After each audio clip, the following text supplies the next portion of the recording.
Hello and welcome to Soul Academy. In the last 2-3 sessions, we have covered Jan, Feb, March 2023. तो ये current affair हमारा अभी तक complete हो चुका है। आज के सेशन में हम करने जाएंगे अप्रैल 2023, जो आपके एचएस और सभी बाकी के एग्ज़ाम के लिए रेलेवेंट है। हिमाचल का करंट अफेयर जो है हमने प्रीवियस वीडियोज़ में कवर कर लिया है और कुछ एक वीडियोज़ उसकी और आनी अभी बाकी हैं। तो इसकी शुरुआत करते हैं। आई होप कि आपने जो प्रीवियस का रिवीजन था वो अच्छे से कर लिया होगा और आपके टॉपिक सभी क्लियर ही होंगे। रिवीजन अच्छे से करते जाइएगा। आज के टॉपिक पर चलते हैं ज़रा। तो पहली न्यूज़ है हमारे पास, नारायण बाघुल द्वारा लिखित पुस्तक रिफ्लेक्शंस का विमोचन किसके द्वारा किया गया? केंद्रीय मंत्री निर्मला सीतारमन के द्वारा किया गया ये। अब नारायण बाघुल कौन है? तो वो पेशेवर पूर्व बैंकर पेशेवर हैं। उन्हें भारत सरकार द्वारा 2010 में व्यापार और उद्योग श्रेणी में पद्म भूषण से सम्मानित किया गया था। तो याद रखिएगा बुक का नाम और किसके द्वारा लिखी गई है। नेक्स्ट इंपॉर्टेंट न्यूज़ जो हमारे पास है, सिद्धार्थ मोहंती LIC के चेयरमैन नियुक्त किए गए हैं। तो दो तरीके से क्वेश्चन बन सकता है, एक आपका LIC के बारे में थोड़ा सा और दूसरा साथ ही साथ में कि LIC का हाल ही में किसको LIC के चेयरमैन नियुक्त किया गया है। तो सिद्धार्थ मोहंती नाम याद रखिएगा। तो 29 जून 2024 के बाद मोहंती जून 2025 तक LIC के CEO और MD रहेंगे। नेक्स्ट हमारे पास है, बांग्लादेश में तीन नई परियोजनाओं के लिए विश्व बैंक द्वारा ऋण की मंजूरी दी जाएगी। उतना इम्पोर्टेंट नहीं है लेकिन याद रख सकते हैं क्योंकि इसके बाद 2031 तक बांग्लादेश जो है वो एक उच्च मध्यम वर्ग आय वाला देश बन जाएगा। और इस ऋण से होगा क्या? यह पोषण, उद्यमिता, लचीलापन के लिए कृषि और ग्रामीण परिवर्तन का पार्टनर नामक कार्यक्रम के लिए $500 मिलियन प्रदान करेगा। हरित और जलवायु अनुकूल विकास के लिए $500 मिलियन ऋण के रूप में दिए जाएंगे। इससे बांग्लादेश को उच्च और सतत सस्टेनेबल वृद्धि करने के लिए आने वाली जो चुनौती का सामना करने के लिए विशेष रूप से मदद मिलेगी। नेक्स्ट है हमारे पास जो इम्पोर्टेंट न्यूज़ है, फिर से कह रहा है कि पावर ग्रिड, जिसे आप कहते हैं power grid corporation of India limited PGCIEL को ग्लोबल गोल्ड अवार्ड दिया गया है। इम्पोर्टेंट न्यूज़ है ये क्योंकि ये एक सार्वजनिक क्षेत्र का उपक्रम है और साथ ही साथ में एक महारत्न है। ठीक है, CPSU central public sector undertaking है। तो power grid corporation of India limited को ग्लोबल गोल्ड पुरस्कार से सम्मानित किया गया है। 24 अप्रैल को अमेरिका के मियामी में आयोजित ग्रीन वर्ल्ड अवार्ड्स 2023 समारोह को ये प्रदान किया गया उनको। यह पुरस्कार उड़ीसा के कालाहांडी जिले के जयपटना प्रखंड में 10 गांवों में जो वाटरशेड पर प्रबंधन है, सामुदायिक भागीदारी है और बेहतर फसल प्रबंधन के सुधार के लिए इनको दिया गया। तो इम्पोर्टेंट न्यूज़ है। अगर power grid corporation of India limited की बात करें तो 1987 में इसकी स्थापना हुई थी, ये याद रखना है। दलाई लामा को 64 साल बाद रेमन मैग्सेसे पुरस्कार दिया गया। 64 साल बाद मिला रेमन मैग्सेसे, या अभी हाल ही में रेमन मैग्सेसे अवार्ड किसको दिया गया? तो तिब्बती आध्यात्मिक गुरु दलाई लामा को 26 अप्रैल 2023 को रेमन मैग्सेसे पुरस्कार से सम्मानित किया गया। दलाई लामा को यह पुरस्कार 64 साल बाद मिला। उन्हें इस अवार्ड के लिए 1959 में चुना गया था 1959 में चुना गया था, लेकिन चीन की वजह से वह तिब्बत से भागकर भारत आ गए। इस वजह से पुरस्कार लेने नहीं जा सके और अब 64 साल बाद उन्होंने इसको स्वीकार किया है। दलाई लामा को दिए जाने वाला यह पहला इंटरनेशनल अवार्ड है, ये भी आप याद रख सकते हैं। अब 64 साल बाद रेमन मैग्सेसे की टीम दलाई लामा को हिमाचल स्थित उनके घर पर यह पुरस्कार देने पहुंची।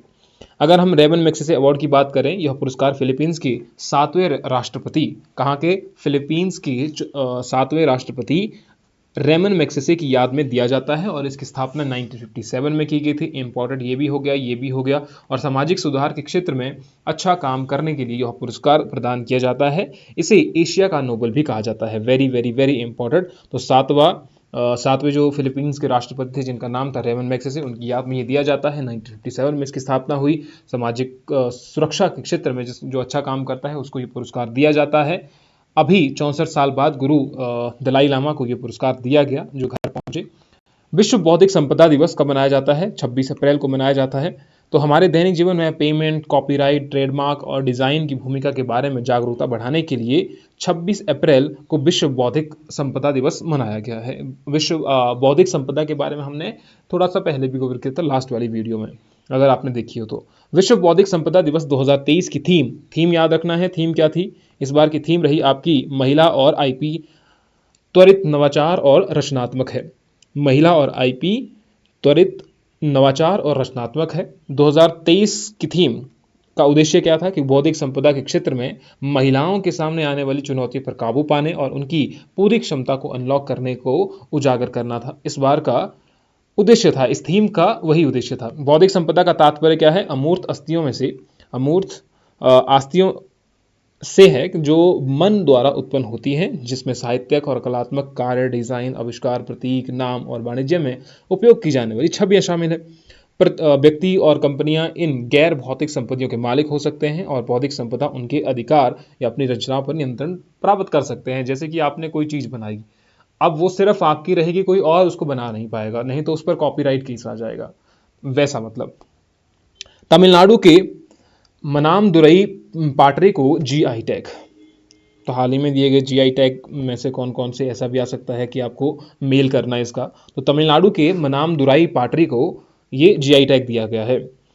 मिट्टी के बर्तन को अपनी अनूठी, ये जो मनामदुरई है, मिट्टी के बर्तनों को अपनी अनूठी शैली और शिल्प कौशल के लिए हाल ही में भौगोलिक संकेत या GI tag, geographical indication tag प्रदान किया गया है। तमिलनाडु के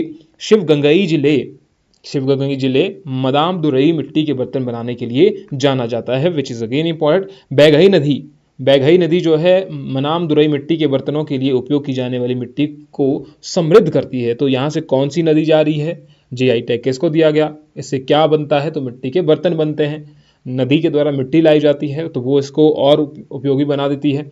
इन बर्तनों को बनाने के लिए अन्य जल निकायों से एक अद्वितीय प्रकार की मिट्टी भी प्राप्त की जाती है और बर्तन को विभिन्न आकार में चित्रित किया जाता है। इन बर्तनों को बनाते समय प्रकृति के 5 तत्व जैसे कि पृथ्वी, जल, अग्नि, सूर्य और वायु का उपयोग किया जाता है, अगेन इंपॉर्टेंट।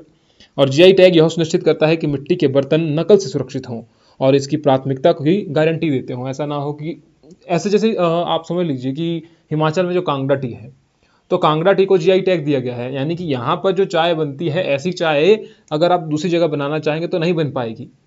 बना सकते हैं लेकिन फिर से वहां पर कॉपीराइट है। कांगड़ा की टी जो है वो यूनिक है, एक तरह की यूनिक है। जैसे यहाँ की शॉल हो गई, किन्नौरी शॉल हो गई। वायु प्रदूषण बच्चों के मस्तिष्क के लिए खतरा। अब ये प्रीलिम के लिए उतना रेलेवेंट नहीं है, आप मेंस के लिए ये जरूरी हो सकता है कि वायु प्रदूषण, अगर आप पॉल्यूशन की बात करते हैं और पॉल्यूशन पर आपको कुछ लिखने के लिए आ जाता है, तो हाल ही में आई एक रिपोर्ट के मुताबिक वायु प्रदूषण जो है वो बच्चों के मस्तिष्क के लिए खतरा साबित हो सकता है। मेंस में लिख सकते हैं। वाइब्रेंट विलेज प्रोग्राम का पीएम गति शक्ति योजना के साथ एकीकरण किया गया है। तो 2 योजनाएं देखिए, वाइब्रेंट विलेज प्रोग्राम और पीएम गति शक्ति योजना, इन दोनों का एकीकरण किया गया है। तो केंद्र के महत्वाकांक्षी वाइब्रेंट विलेज प्रोग्राम यानी कि वीवीपी, जिसका उद्देश्य बुनियादी ढांचे को विकसित करना है और चीन की सीमा के साथ गांवों को पर्यटकों के लिए खोलना है, को प्रधानमंत्री की गति शक्ति योजना के साथ उसको एकीकृत कर दिया गया है। तो अगर वाइब्रेंट विलेज प्रोग्राम की बात करें तो इसकी जो घोषणा है वो बजट भाषण 2022 में की गई थी। इसका उद्देश्य क्या है? चीन के साथ भारत की सीमा से सटे गांव में बुनियादी ढांचे को विकसित करना है, ताकि वहां पर जल्दी से आवाजाही हो सके या वहां पर पर्यटन को विकसित किया जाए। कार्यक्रम के तहत उत्तराखंड हो गया, हिमाचल प्रदेश हो गया, अरुणाचल प्रदेश जैसे राज्य बुनियादी ढांचे में सुधार करेंगे और आवासीय और पर्यटन केंद्रों का निर्माण करेंगे। दूसरा है पीएम शक्ति, क्योंकि दोनों का एकीकरण, दोनों इकट्ठी की गई हैं। अब पीएम गति शक्ति पहल क्या है? यह आर्थिक विकास और सतत विकास के लिए एक परिवर्तनकारी दृष्टिकोण है। इसे विभिन्न आर्थिक क्षेत्रों को मल्टी मॉडल कनेक्टिविटी इंफ्रास्ट्रक्चर देने के लिए 13 अक्टूबर 2021 में लॉन्च किया गया था। विभिन्न क्षेत्रों को मल्टी मॉडल कनेक्टिविटी इंफ्रास्ट्रक्चर प्रदान करने के लिए 13 अक्टूबर को लॉन्च किया गया था। 13 अक्टूबर 2021 को लॉन्च, देखो ये 2021 को लॉन्च किया गया और ये 2022 को लॉन्च किया गया।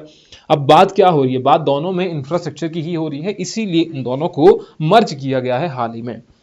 ठीक है, तो ये हो गए आपके पीएम गतिशक्ति और वाइब्रेंट विलेज प्रोग्राम।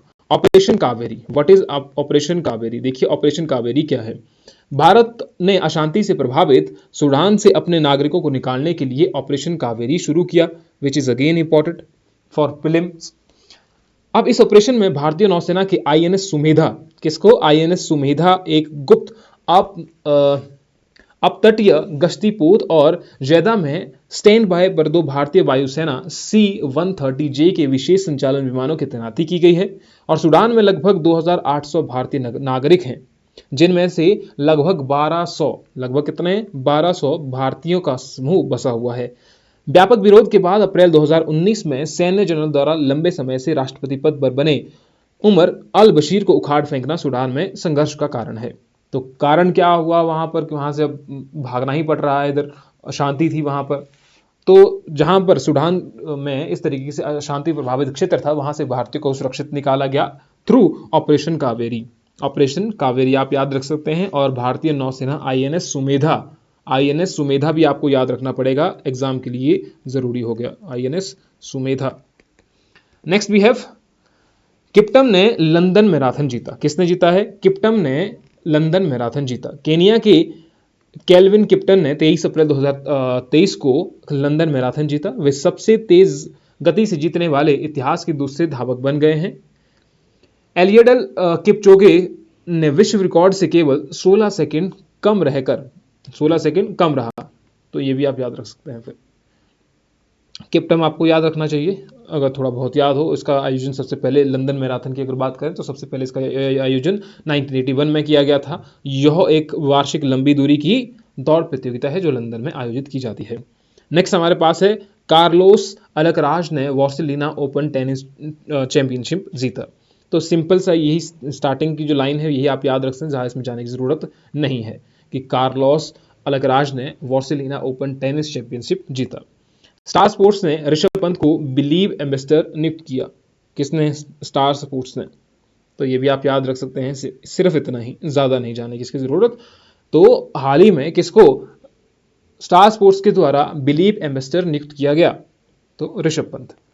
पत्रकार तारिक फतेह का निधन, ये भी आपने पहली याद रखनी है सिर्फ कि तारक फतेह किस चीज से संबंधित है जिनका हाल ही में निधन हुआ, क्योंकि ओबिचुअरी ज्यादा है एग्जाम में, तो इसीलिए आप ये याद रख सकते हैं। पत्रकार तारिक पत्रकार थे। राष्ट्रीय पंचायती राज दिवस 24 अप्रैल, इंपॉर्टेंट एग्जाम के लिए कई बार पूछा गया है। तो राष्ट्रीय पंचायती राज दिवस कब मनाया जाता है? तो 24 अप्रैल को मनाया जाता है। अब इस दिन को राष्ट्रीय स्थानीय स्वशासन दिवस, नेशनल लोकल सेल्फ गवर्नमेंट भी कहा जाता है। आपको मुझे यह बताना है कि who is known as father of local self government in India? Father of local self government in India comment section में बताइए। भारत में स्थानीय स्वशासन के जो नायक हैं, जननायक हैं, किन्हें कहा जाता है?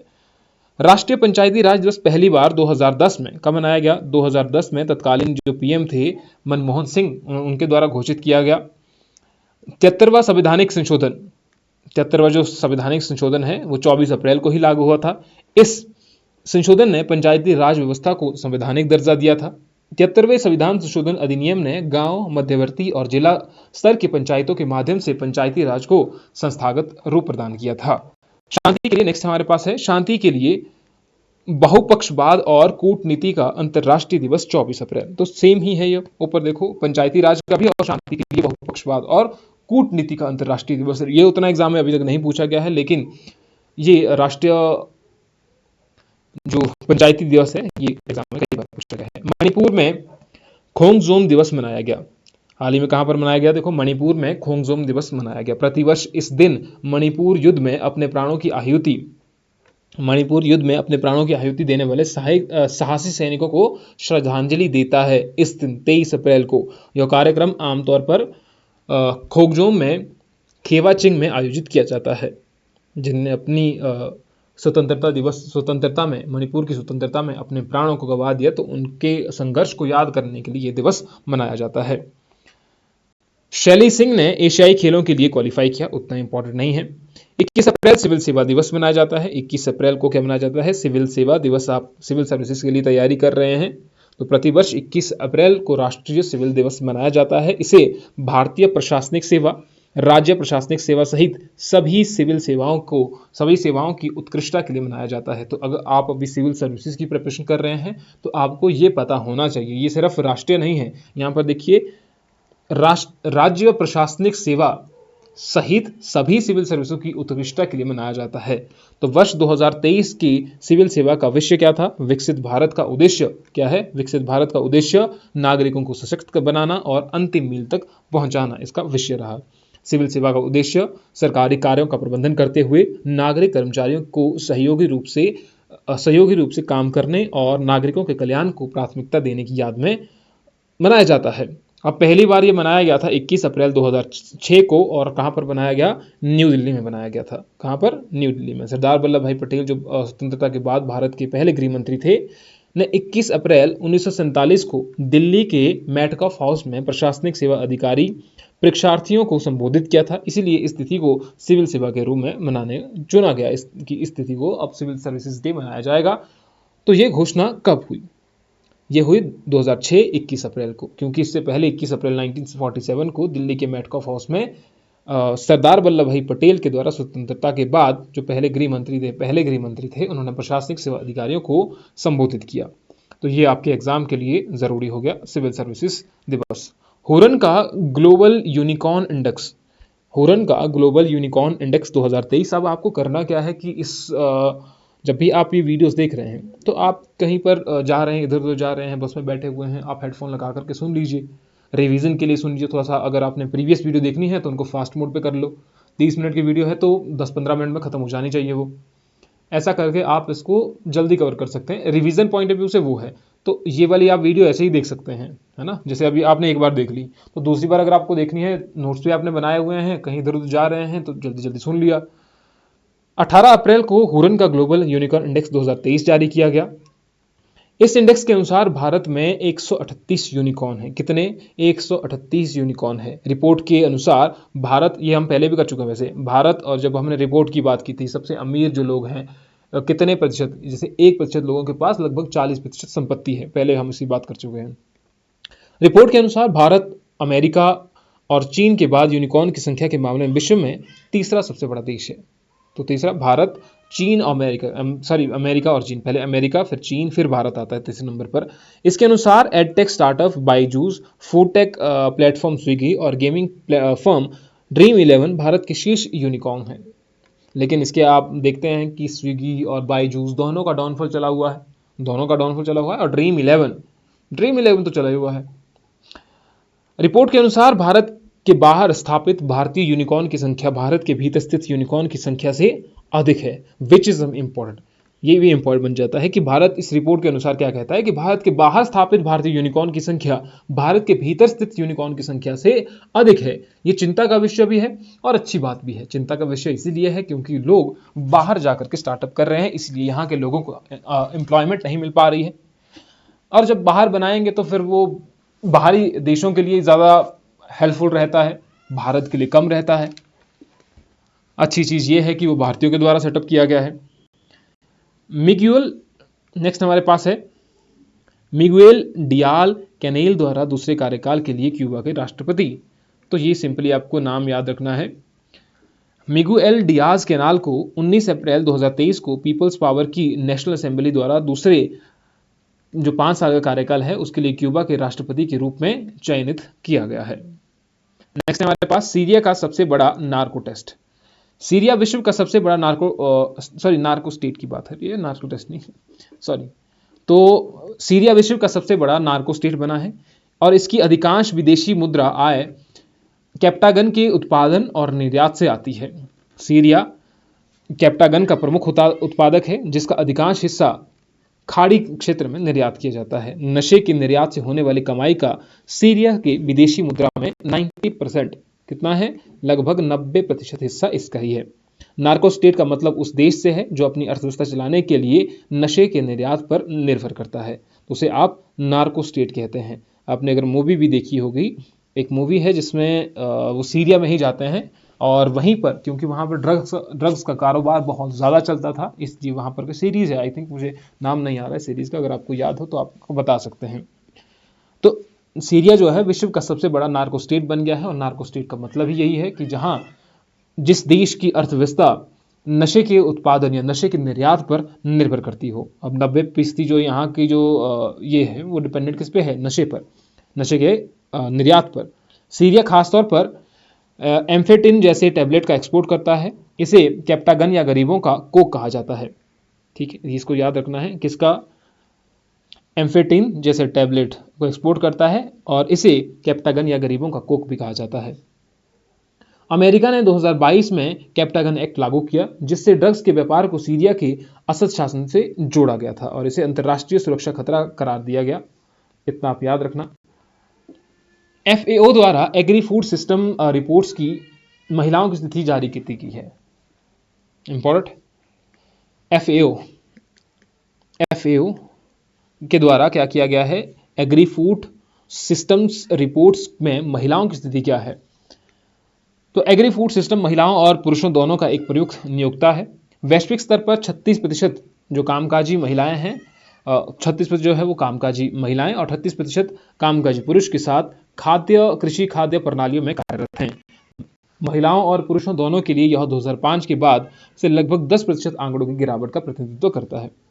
अगर हम FAO की बात करें तो एक अंतर्राष्ट्रीय संगठन है जिसकी स्थापना 1945 में की गई थी, और यह कृषि उत्पादन, वानिकी और कृषि विपणन संबंधी शोध विषयों का अध्ययन करता है। नेक्स्ट हमारे पास है कि आंध्र प्रदेश में मुल्लापेटा पोर्ट और अन्य विकास परियोजनाओं की शुरुआत की गई है। अन्य परियोजनाओं की बात तो छोड़िए, आपको सिर्फ इतना रखना है कि मुल्लापेटा पोर्ट कौन से राज्य में स्थित है। तो मुल्लापेटा पोर्ट आंध्र प्रदेश में। आंध्र प्रदेश के जो मुख्यमंत्री हैं उनका नाम है YS जगनमोहन रेड्डी। उनके द्वारा ही इसकी शुरुआत की, मुल्लापेटा ग्रीनफील्ड पोर्ट की शुरुआत की गई है। अब यहीं पर जो नदी है उसका नाम है महेंद्र तनया नदी की प्रोजेक्ट इसकी नींव भी रखी है। नेक्स्ट हमारे पास है गैरी वेलेंस ने क्रिकेट के सभी प्रारूपों से संन्यास ले लिया है। उतना इंपॉर्टेंट नहीं है। विश्व का सबसे अधिक आबादी वाला देश भारत, किसने कहा? संयुक्त राष्ट्र ने। संयुक्त राष्ट्र ने कहा कि भारत की जो आबादी है वो विश्व में सबसे अधिक हो चुकी है, और उसके बाद आपका चीन आता है। अब भारत की जो जनसंख्या नवीनतम आंकड़ों के अनुसार वो है 142.57 करोड़। तो 142.57 करोड़ लोगों के साथ दूसरे सबसे अधिक जनसंख्या वाला देश बन गया है। अच्छा सॉरी, ये तो चीन की बात हो रही है, ये चीन का है। और इंडिया की अगर बात की जाए तो वो है 142.86, ये है इंडिया। तो इंडिया की इतनी है। ठीक है, इसके बाद हो गया केरल और पंजाब में मुर्दराज जनसंख्या है, जबकि उत्तर प्रदेश और बिहार में एक युवा जनसंख्या है। तो ये भी आप याद रख सकते इस रिपोर्ट से। विश्व यकृत दिवस कब मनाया जाता है? 19 अप्रैल को मनाया जाता है। थोड़ा बहुत याद रखना है कब मनाया जाता है। पहली बार 2012 में मनाया गया था, उसके बाद से प्रतिवर्ष मनाया जाने लगा। बौद्ध शिखर सम्मेलन का आयोजन पहली बार कहां पर किया गया? नई दिल्ली में पहला वैश्विक बौद्ध शिखर सम्मेलन का उद्घाटन किया गया। इस 2 दिवसीय शिखर सम्मेलन की मेजबानी 21 और 22 अप्रैल को संस्कृति मंत्रालय द्वारा बौद्ध परिसंघ के सहयोग से किया गया। इसका जो विषय था इस बार पहली बार का, वो था समकालीन चुनौतियों पर प्रतिक्रिया अभ्यास के लिए दर्शन। यह वैश्विक शिखर सम्मेलन बौद्ध धर्म में भारत के महत्व और अहमियत को चिन्हित करता है। नेक्स्ट हमारे पास है स्वच्छ गंगा मिशन के लिए 638 करोड़ रुपए की 8 परियोजनाओं की मंजूरी दी गई है। तो ये भी हमारे एग्जाम के लिए उतना जरूरी नहीं है। ग्रामीण महिलाओं के लिए संगठन से समृद्धि योजना। संगठन से समृद्धि योजना किस चीज से रिलेटेड है, ऐसा पूछा जा सकता है। यह योजना सभी प्रांत सीमांत ग्रामीण महिलाओं को स्वयं सहायता समूहों के अंतर्गत लाकर उन्हें सशक्त करना है। सरकार का लक्ष्य 10 करोड़ महिलाओं को स्वयं सहायता समूह से जोड़ना है, और वर्तमान में यह संख्या 9 करोड़ है। मई 2014 में यह संख्या मात्र 2 करोड़ 35 लाख थी, जो अब बढ़कर 9 करोड़ हो गई है। सरकार ने स्वयं सहायता समूह से जुड़ी प्रत्येक महिला की आय का 1 लाख रुपए प्रति वर्ष करने का लक्ष्य भी रखा हुआ है। अब ये बताना कि ये लक्ष्य आखिरकार कब तक रखा हुआ है। विजडन T20 प्लेयर ऑफ 2023 उतना इंपॉर्टेंट नहीं है, क्योंकि ऐसा याद रखते हैं कि हरमनप्रीत कौर इस लिस्ट में स्थान लेने वाली पहली महिला क्रिकेटर बनी है। इतना याद रख सकते हैं। उत्साह पटनायक को मेलकम आदिशेषिया पुरस्कार 2023 दिया गया। उत्साह पटनायक को 2023 मेलकम आदिशेषिया पुरस्कार के लिए चयनित किया गया है। यह प्रत्येक वर्ष Malcolm and Elizabeth Adiseshiah trust द्वारा दिया जाता है। यह पुरस्कार एक राष्ट्रीय स्तर की जूरी द्वारा चुने गए उत्कृष्ट सामाजिक वैज्ञानिकों को प्रदान किया जाता है और वर्ष 2022 में इस पुरस्कार के विजेता भारतीय अर्थशास्त्री प्रभात पटनायक थे। तो अभी क्या याद रखना है आपने, उत्साह पटनायक। पहले किसको दिया गया, अर्थशास्त्री प्रभात पटनायक, तो दोनों पटनायक है, तो ऐसे करके आप याद रख सकते हैं। गंगा समग्र अविरल गंगा निर्मल गंगा प्रोग्राम की शुरुआत की गई है, इस कार्यक्रम की शुरुआत की गई है, अविरल गंगा निर्मल गंगा। तो उत्तराखंड के मुख्यमंत्री पुष्कर धामी ने परमार्थ निकेतन में आयोजित गंगा समग्र अविरल गंगा निर्मल गंगा कार्यक्रम का शुभारंभ किया गया है। अविरल गंगा निर्मल गंगा अभियान के तहत गंगा को स्वच्छ रखने के लिए कार्य किए जा रहे हैं, जिसमें गंगा को साफ सुथरा रखने के लिए जल स्रोतों को संरक्षण एवं संवर्धन भी शामिल है। प्रथम चरण के तहत गंगा में मिलने वाले 132 गंदे नालों के पानी को एसटीपी के माध्यम से स्वच्छ किया जाएगा। फिर हमारा नित्याश्री सुमति ने Brazil para badminton international tournament में 2 स्वर्ण जीते हैं। तो स्टार्टिंग से आपने याद रखना है किसने, तो नित्याश्री सुमति ने Brazil para badminton international tournament में 2 स्वर्ण जीते हैं। वित्त वर्ष 2022-23 में भारत का सबसे बड़ा व्यापारिक भागीदार कौन है, अमेरिका। एग्जाम में ये भी पूछा गया था एक बार कि भारत का सबसे बड़ा जो व्यापारिक भागीदार है वो कौन सा है, तो चीन को पीछे छोड़ करके, ये पहले भी आ चुका है, अगर आपको थोड़ा बहुत याद हो, रिवीजन ठीक से हो, तो ये पहले भी आ चुका है। तो चीन को पीछे छोड़कर अमेरिका बीते वर्ष 2022-23 में भारत का सबसे बड़ा व्यापारिक साझेदार बन गया है। इन दोनों देशों के बीच में इन दौरान 7.65% की वृद्धि के साथ 128.55 अरब डॉलर का व्यापार हुआ है। बांग्लादेश में भारतीय उच्चायोग का 16वां वीजा आवेदन केंद्र, उतना इंपॉर्टेंट नहीं है। जापान में G7 ऊर्जा और पर्यावरण मंत्रियों की बैठक हुई है, ये भी उतना इंपॉर्टेंट नहीं है, बस आपने G7 के बारे में आप याद रख सकते हैं। इसमें जो देश आते हैं जैसे Canada, France, Germany, Italy, Japan, United kingdom और संयुक्त राष्ट्र अमेरिका, इसमें 7 समूह आते हैं। आप ये बताइएगा कमेंट सेक्शन में कि G7 आखिरकार कब बना, G7 कब बना। नेक्स्ट की बात करें तो है आपका यहाँ पर Femina miss India 2023, Femina miss India 2023। तो इसका ग्रैंड फिनाले कहाँ पर हुआ, इम्फाल मणिपुर में 15 अप्रैल 2023 को आयोजित किया गया, जिसमें राजस्थान की नंदिनी गुप्ता पहले स्थान पर रही और फेमिना मिस इंडिया अवार्ड चुनी गई है वो। तो नाम रखना याद आपने, नंदिनी गुप्ता, कहाँ से, राजस्थान से। इस प्रतियोगिता में पहली रनरअप दिल्ली की श्रेया पूंजा और दूसरी रनरअप मणिपुर के थोना ओजम स्ट्रूला लुवंग थी। तो ये कौन सा था, ये 71वें मिस वर्ल्ड प्रतियोगिता में देश का प्रतिनिधित्व करेंगी। अब मिस वर्ल्ड प्रतियोगिता में नंदिनी भारत को 71वें मिस वर्ल्ड प्रतियोगिता में देश का प्रतिनिधित्व करेंगी। यह प्रतियोगिता मई 2023 में संयुक्त अमीरात में होगी। तो क्योंकि हम अप्रैल के बारे में पढ़ रहे हैं तो फिर मई का आएगा। फिर भारत पेरू संयुक्त आयोग की दूसरी बैठक, उतना इंपॉर्टेंट नहीं है, लेकिन पेरू का थोड़ा सा आप याद रख सकते हैं।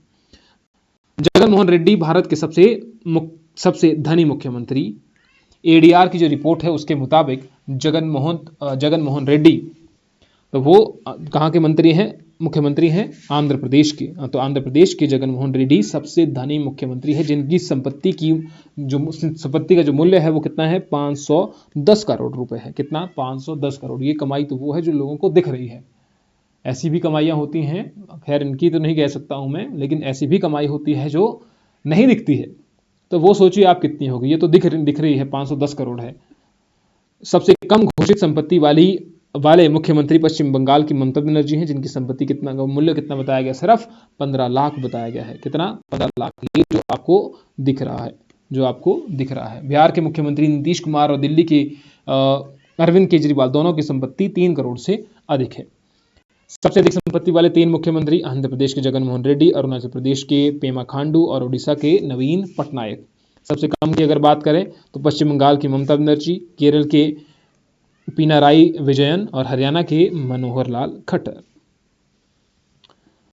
अमन सहरावत ने एशियाई कुश्ती चैंपियनशिप 2023 में स्वर्ण पदक जीता। एशियाई कुश्ती चैंपियनशिप 2023 में किसने, तो अमन सहरावत, नाम याद रखना है, अमर सहरावत, ठीक है। और ये कहाँ पर हुआ, कजाकिस्तान के भी कहाँ पर, अस्ताना में। कजाकिस्तान की कैपिटल कहाँ पर है, अस्ताना।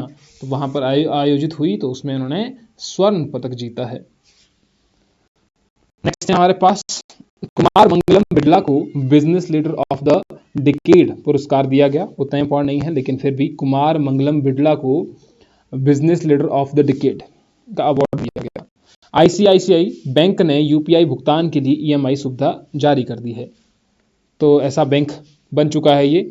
बैंक की बाय नाउ पे लेटर सेवा के पात्र ग्राहक तत्काल आसान और निर्बाध तरीके से ईएमआई सुविधा का लाभ उठा सकते हैं। तो यूपीआई भुगतान के लिए ईएमआई सुविधा। मध्य प्रदेश की गौंड पेंटिंग सहित 5 हस्तशिल्प उत्पादों को जीआई टैग दिया गया है। तो गौंड पेंटिंग भी अब किस में आ जाती है? GI tag. प्रदेश की प्रसिद्ध गौंड पेंटिंग को जीआई टैग मिला है। इससे कला से जुड़े आदिवासी समुदाय को आर्थिक लाभ मिलेगा। गौंड पेंटिंग क्या है? भगवान, देवी, प्रकृति, पेड़, चंद्रमा, सूर्य आदि का प्रतिनिधित्व करने वाले हस्तमुद्रित अनूठी शैली की कला है। गौंड जनजातियों के से उत्पन्न वे अपने घरों और फर्श को रूपांकनों, टैटू आदि से सजाने में विश्वास करते हैं। नेक्स्ट हमारे पास भारत का पहला 3D मुद्रित डाकघर बेंगलुरु में। तो भारत के बेंगलुरु में एक 3D मुद्रित डाकघर बनाया गया है जो देश में अपनी पहली तरह का डाकघर होगा। परियोजना का निर्माण लार्सन एंड टूब्रो द्वारा किया गया है और भारत में 3D प्रिंटिंग सक्षम करने वाली यह पहली कंपनी है। इस डाकघर के निर्माण की लागत एक पारंपरिक इमारत की तुलना से 30 से 40% कम होने का अनुमान जो है वो लगाया गया है। 1100 वर्ग फुट में बने इस डाकघर के निर्माण में लगभग 23 करोड़ रुपए की लागत आएगी और यह परियोजना आईआईटी मद्रास के सहयोग से होगी। भारत का पहला 3D मुद्रित घर 600 वर्ग फुट के एक निर्मित क्षेत्र के साथ आईआईटी मद्रास परिसर के भीतर बनाया गया था।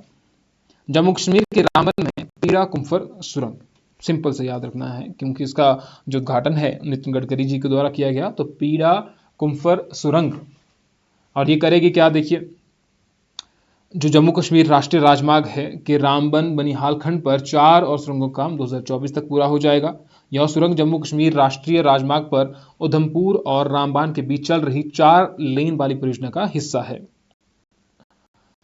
नेक्स्ट है हमारा राष्ट्रीय न्यायालय विज्ञान विश्वविद्यालय एनएफएसयू का विदेश में पहला परिसर कहां पर? युगांडा में। राष्ट्रीय न्यायालय विज्ञान विश्वविद्यालय ने अपना विदेश में अपना पहला परिसर खोला है। कहां पर? युगांडा के जिंजा में स्थापित किया गया है। अब ये भी इंपॉर्टेंट हो गया आपका।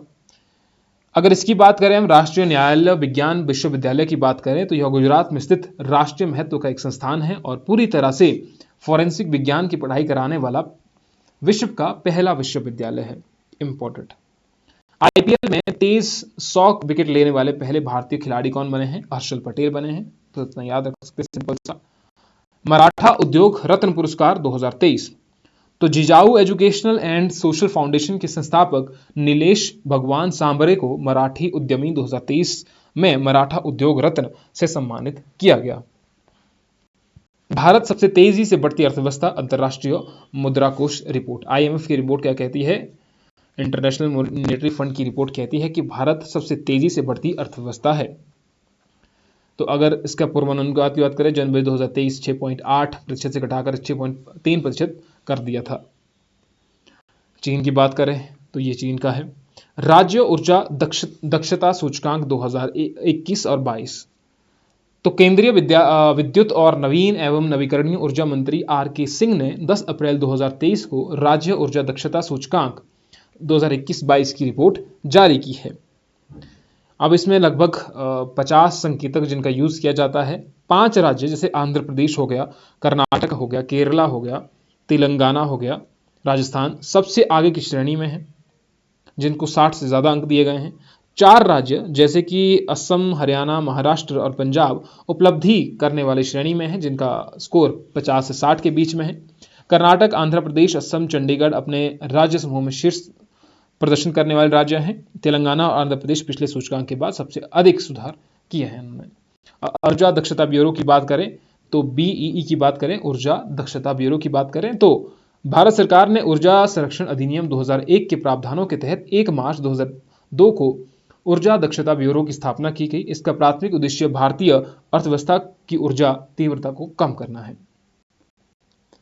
आम आदमी पार्टी को राष्ट्रीय पार्टी घोषित कर दिया गया है। अब आपको यहां से क्या बन जाता है कि नेशनल पार्टी जो है वो किस तरीके से घोषित होती है, क्योंकि आम आदमी पार्टी को राष्ट्रीय पार्टी का दर्जा दिया गया है। और ये बात है 10 अप्रैल 2023 की, ठीक है। क्योंकि आयोग ने उत्तर प्रदेश में रालोद, आंध्र प्रदेश में बीआरएस, मणिपुर में पीडीए, पुडुचेरी में पीएमके और पश्चिम बंगाल में आरएसपी और मिजोरम में एमपीसी को राज्य स्तर की पार्टी का दर्जा भी खत्म कर दिया है। साथ ही में आम आदमी पार्टी को 4 राज्यों जैसे कि दिल्ली, गोवा, पंजाब और गुजरात में उनके चुनावी प्रदर्शन के आधार पर राष्ट्रीय पार्टी का दर्जा दिया गया है। आप पार्टी का गठन 2012 में किया गया था। इसने 2015 में दिल्ली विधानसभा चुनाव और 2022 में पंजाब में जीत हासिल की। अब राष्ट्रीय पार्टी बनने के लिए निम्नलिखित में से कम एक शर्त पूरा करना अनिवार्य है। जैसे या तो फिर 4 राज्यों में क्षेत्रीय दल का दर्जा प्राप्त होना चाहिए, या फिर 3 राज्यों को मिलाकर के लोकसभा की 3% सीटें जीती होनी चाहिए, और या तो फिर 4 लोकसभा सीटों के अलावा लोकसभा चुनाव या विधानसभा चुनाव में 4 राज्यों में 6% मत पाई हो, तो उसे राष्ट्रीय पार्टी का दर्जा दिया जा सकता है। वर्तमान में 6 राष्ट्रीय पार्टियां हैं, जिसमें से भारतीय जनता पार्टी है, आम आदमी पार्टी है, भारतीय राष्ट्रीय कांग्रेस है, बहुजन समाज पार्टी हो गया, भारतीय कम्युनिस्ट पार्टी हो गया और नेशनल पीपल्स पार्टी एनपीपी।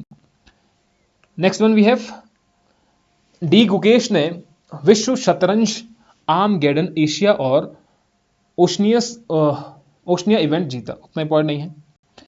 10 अप्रैल विश्व होम्योपैथिक दिवस। थीम थी इसकी homeopathy people's child for balance. रंगमंच अभिनेत्री जला बाला वैद्य का निधन हो चुका है, ये भी आप याद रख सकते, इतना ही सिर्फ। अरुणाचल प्रदेश के सीमावर्ती गांव किबुतू में वाइब्रेंट विलेज प्रोग्राम, तो ये हम अभी भी देखा हमने पहले वाइब्रेंट विलेज, तो ये वहां पर शुरुआत हुई है, तो ये तो उतना इंपॉर्टेंट नहीं है। भारत में 2022 तक बाघों की संख्या बढ़कर कितने हो जाएगी? बढ़कर 3167 हो चुकी है। बाघों की संख्या वर्ष 2022 तक बाघों की संख्या बढ़कर 3167, ये याद रखना है, इंपॉर्टेंट है आपका। क्योंकि ये हुआ कैसे? शुरुआत होती है आपके प्रोजेक्ट टाइगर से, जब पॉपुलेशन यहाँ पर बिल्कुल डिक्लाइन हो रही थी। 1973 में प्रोजेक्ट टाइगर की शुरुआत होती है, जिससे इनका संरक्षण किया जाने लगा। तो प्रोजेक्ट टाइगर के 50 वर्ष पूरे होने पर प्रधानमंत्री मोदी ने 9 अप्रैल 2023 को मैसूरू में बाघ की उपाधि को लेकर अपडेटेड जो आंकड़ा है वो जारी किया है।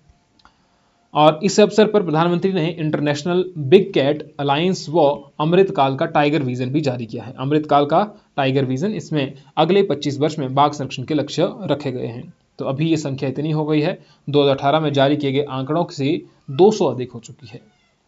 वर्तमान में विश्व की 75% आबादी जो है वो भारत में है। बाघों की आबादी अगर देखिए 75% सिर्फ भारत में है। इस 1973 में जब प्रोजेक्ट टाइगर की शुरुआत हुआ था तब सिर्फ 1800 टाइगर रह गए थे, अब कितने हो गए हैं? 3167। प्रियांशु राजावत ने आर्लियांस मास्टर बैडमिंटन टूर्नामेंट जीता। जम्मू फिल्म महोत्सव का 3रा संस्करण, इंपॉर्टेंट नहीं उतना। भारतीय अंतरिक्ष नीति 2023 को केंद्रीय मंत्रिमंडल की मंजूरी। ये किस चीज से रिलेटेड है? ये मेन से रिलेटेड है, प्रीलिम में उतना आपको नहीं पूछ जाएगा। एनपीएस पेंशन लाभ में सुधार के लिए समिति का गठन किया गया है, ये भी आपके जरूरी नहीं है। गज उत्सव 2023, तो राष्ट्रपति द्रौपदी मुर्मू ने 7 अप्रैल को असम के काजीरंगा राष्ट्रीय उद्यान में 2 दिवसीय गज उत्सव 2023 का उद्घाटन किया है। हाथियों के संरक्षण से संबंधित है, ठीक है। प्रोजेक्ट एलिफेंट भी शुरुआत किया गया था हाथियों के संरक्षण के लिए। कब शुरुआत हुई है? 1992 में प्रोजेक्ट एलिफेंट की शुरुआत की गई है, प्रोजेक्ट टाइगर की 1973 में और प्रोजेक्ट एलिफेंट की 1992 में। यूक्रेन के राष्ट्रपति को पोलैंड का सर्वोच्च सम्मान दिया गया है। हाल ही में यूक्रेन के राष्ट्रपति को किस देश का सर्वोच्च सम्मान दिया गया है? तो यूक्रेन के राष्ट्रपति व्लादिमीर जेलेंस्की को पोलैंड के राष्ट्रपति अंद्रेज डूडा ने 5 अप्रैल 2023 को पोलैंड का सर्वोच्च सम्मान order of the white eagle प्रदान किया गया है। Order of the white eagle, हो सके तो हम नेक्स्ट वाली जो वीडियो है उसमें कभी डिस्कस करेंगे कि जो इंपॉर्टेंट अवार्ड्स हैं वो कौन कौन से हैं, क्योंकि एग्जाम में ऐसा पूछा जाता है। तो यूक्रेन के राष्ट्रपति को पोलैंड का सर्वोच्च सम्मान order of the white eagle प्रदान किया गया है, इंपॉर्टेंट आपके एग्जाम के लिए। बनारसी पान को भौगोलिक सांकेतिक टैग दिया गया है। IGI 2002 में विश्व के सबसे व्यस्त हवाई अड्डों में 9वें स्थान पर। तो एयरपोर्ट काउंसिल इंटरनेशनल रिपोर्ट जारी की गई, तो उसके अनुसार दिल्ली का इंदिरा गांधी अंतर्राष्ट्रीय हवाई अड्डा विश्व में सबसे व्यस्त हवाई अड्डों के स्थान पर 9वां है। ठीक है, फिर ये आपके सबसे जो व्यस्ततम हवाई अड्डे हैं, ये उनका यहाँ पर दिया गया है विवरण। 10 परमाणु रिएक्टर की स्थापना को मंजूरी दी गई है। प्रीलिम से उतना जरूरी नहीं है कौन कौन से। वर्तमान में अगर देखा जाए तो 6,780 मेगावाट बिजली का उत्पादन देश में एटॉमिक पावर प्लांट से हो रहा है और इसकी क्षमता कितनी है, 22,480 मेगावाट तक ले जाने की है। वर्तमान में अगर देखा जाए तो अमेरिका में इतना, फिर फ्रांस, फिर ये सारे दिया गया है। देखो, बहरीन ने गोल्ड लाइसेंस पहल की शुरुआत की है, गोल्डन लाइसेंस। तो गोल्डन लाइसेंस पहल की शुरुआत की गई है बहरीन के द्वारा। बहरीन ने बड़े पैमाने पर निवेश परियोजनाओं को आकर्षित करने के लिए गोल्डन लाइसेंस पहल की शुरुआत की है। इसका उद्देश्य बहरीन में बड़े पैमाने पर निवेश परियोजनाओं के साथ स्थानीय और विदेशी व्यवसायों को सुव्यवस्थित सेवाएं और लाभ प्रदान करना है। इजराइल ने नया आफेक 13 जासूसी सैटेलाइट लॉन्च किया। तो ये भी आपने सिर्फ इतना याद रखना है, इजराइल ने नया आफेक जासूसी सैटेलाइट लॉन्च किया है। तो किस देश ने किया है, इजराइल ने। इजराइल, ठीक है, इंपॉर्टेंट। केरल में नई तितली प्रजातियों की खोज की गई है, उतना इंपॉर्टेंट नहीं है। हाँ, वेम्बनाड झील आप याद रख सकते हैं, केरल की सबसे बड़ी झील है और भारत की सबसे लंबी झील भी है। यह पश्चिम बंगाल में सुंदरबन के बाद भारत का दूसरा सबसे बड़ा रामसर स्थल भी है। तो सबसे बड़ा कौन सा रामसर साइट्स हो गई, सुंदरबन। वर्ष 2002 में इसे रामसर कन्वेंशन द्वारा परिभाषित अंतर्राष्ट्रीय महत्व की आर्द्र भूमि में शामिल किया गया, वेटलैंड्स में शामिल किया गया। आपको यह बताना है कि वर्ल्ड वेटलैंड्स डे कब मनाया जाता है, उसकी थीम क्या थी। 2 क्वेश्चन मैंने आपको बता दिए हैं। मार्च 2023 तक देश के सफल जीएसटी राजस्व संग्रहण इतने करोड़ रुपए। ठीक है, तो ये हो सकता है। कांगड़ा चाय को सुरक्षित भौगोलिक ये दर्जा दिया गया है। कांगड़ा चाय को 29 मार्च 2023 को हिमाचल प्रदेश के कांगड़ा जिले में उगाई जाने वाली चाय की किस्म कांगड़ा चाय को सुरक्षित भौगोलिक संकेत जीआई टैग का दर्जा दिया गया है। धावक लशिंडा डेमस को 1 दशक बाद ओलंपिक स्वर्ण पदक दिया गया है। तो संयुक्त अमेरिका की एक धावक लशिंडा डेमस को ओलंपिक स्वर्ण पदक से सम्मानित किया गया है, इतना आप याद रख सकते हैं। आदित्य बिरला हेल्थ इंश्योरेंस ने यूको बैंक के साथ साझेदारी की है, ये उतना जरूरी है नहीं आपके। अमेरिका राज्य जॉर्जिया ने हिंदू फोबिया की निंदा करने वाला प्रस्ताव जारी किया है। तो ये भी याद रख सकते हैं, लेकिन हिमाचल में थोड़ा सा ऐसा है कि आप समझते हैं, हिमाचल में थोड़ा इस क्वेश्चन को पूछने की संभावना कम है। पूर्व क्रिकेटर सलीम दुरानी का निधन। ये भी पहली लाइन अपनी याद रखनी है कि सलीम दुरानी किससे संबंधित हैं। भारतीय रिजर्व बैंक का स्थापना दिवस 1 अप्रैल। आरबीआई की स्थापना कब की गई, भारतीय रिजर्व बैंक 1934 के प्रावधानों के अनुसार 1 अप्रैल 1935 को स्थापना की गई। सर ओसबर्न स्मिथ जो थे वो आरबीआई के पहले गवर्नर थे। केंद्रीय बैंक का राष्ट्रीयकरण यानी कि आरबीआई का जो राष्ट्रीयकरण है वो 1949 में किया गया, जिससे इसका जो पूर्ण स्वामित्व है वो सरकार के पास चला गया। इसे आप याद रखिए। फिर इसके बाद है शक्तिकांत दास, आरबीआई के अभी प्रेजेंट गवर्नर हैं। 1 अप्रैल को ओडिशा में उत्कल दिवस मनाया गया। प्रतिवर्ष 1 अप्रैल को उड़ीसा में उत्कल दिवस मनाया जाता है। 1 अप्रैल 2023 को ओडिशा अपना 88वां स्थापना दिवस मना रहा है। भाषा के आधार पर 1 अप्रैल 1936 को पहले राज्य के तौर पर ओडिशा राज्य का गठन हुआ था। भारतीय संसद द्वारा 9 नवंबर 2010 को उड़ीसा का नाम बदलकर ओडिशा रख दिया गया। ओडिशा को भगवान जगन्नाथ की भूमि भी कहा जाता है। फिनलैंड नाटो का 31वां सदस्य, हाँ important, very very very important exam के लिए। फिनलैंड नाटो का 31वां सदस्य बन चुका है। अगर नाटो की बात करें, उत्तरी अटलांटिक संधि संगठन, नॉर्थ अटलांटिक ट्रीटी ऑर्गेनाइजेशन की अगर बात की जाए तो 1949 में गठित एक सैन्य गठबंधन है और इसका मुख्यालय ब्रुसेल्स बेल्जियम में है। नाटो के संस्थापक सदस्य जैसे संयुक्त राज्य अमेरिका हो गया, Canada, Belgium, Denmark, France, Ireland, ये सारे हैं। और ये कुल मिलाकर कितने हैं, 10 यूरोपियन देश थे, साथ ही साथ में 10 यूरोपियन देश। तो ये आपको याद रखना है। और ये 31वां सदस्य जो है वो कौन बना, अभी हाल ही में फिनलैंड बना है। शाकिब अल हसन T20 अंतर्राष्ट्रीय में सबसे ज्यादा विकेट लेने वाले गेंदबाज बन चुके हैं। T20 में अंतर्राष्ट्रीय क्रिकेट में सबसे ज्यादा विकेट लेने वाले शाकिब अल हसन। शाकिब अल हसन। लियोनेल मेसी ने अर्जेंटीना के लिए 100वां अंतर्राष्ट्रीय गोल किया। तो 100वां अंतर्राष्ट्रीय गोल किसके लिए? अर्जेंटीना के लिए।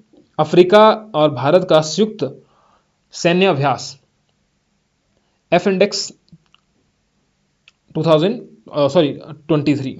तो बस इतना ही याद रखना है आपको, ये किस किसके बीच में हुआ था। कई बार सैन्य अभ्यास जो है वो पूछे जाते हैं। तो ठीक है, तो इस तरीके से हमारा जो अप्रैल का करंट अफेयर है वो भी यहाँ पर खत्म हो जाता है। ठीक है, तो आप सभी जो है वो प्रीवियस करंट अफेयर का रिवीजन करते रहिएगा प्लीज़ करके, ताकि आपके एचएस या आने वाले जो भी एग्जाम होंगे आपके, उसके लिए आपका रिवीजन सही तरीके से हो जाए। जहां पर आपको ऐसा है कि समझ नहीं आ रहा होगा, कृपा करके बताइएगा कि आपको समझ में नहीं आ रहा है। मिलते हैं आपसे नेक्स्ट में। अप्रैल आप करेंगे हम